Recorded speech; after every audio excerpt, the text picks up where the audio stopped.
para muling ilipat sa kolonong van na siya namang magkakatid sa Metro Manila o sa ibang probinsya. Ganito ang binabantayan ng Interagency Council on Traffic o IACT sa kanilang inspeksyon kanina sa mga sasakyang dumaraan sa kalsadang nagdulugtong sa San Jose, Quezon City. Sinita nila ang mga crossbar at pinabuksan ang mga likuran para tiyakin walang lamang tao ang mga ito. Alamat na naman daw kasi illegal na pag-transport ng mga tao na nagpapayag. Ba't ayaw mo? Ako lang kakain ito lahat. Pinagdarin po natin yung mga Sabi yung dami. cargo trucks sa crossbar. Pinabubuksan po namin para tingnan din. Namimiss ko talaga to, promise. Hindi na kasi ako nakakain simula. Sinasakay ng mga So, malaki yung height ko kaso lang. Ngayon, mga pampaserong Tatakam na talaga ako kaya hindi na ako magpapadala sa sakit ko.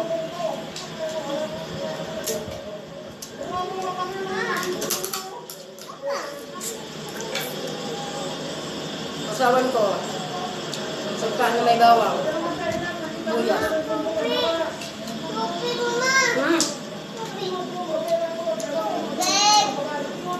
Kami dyan.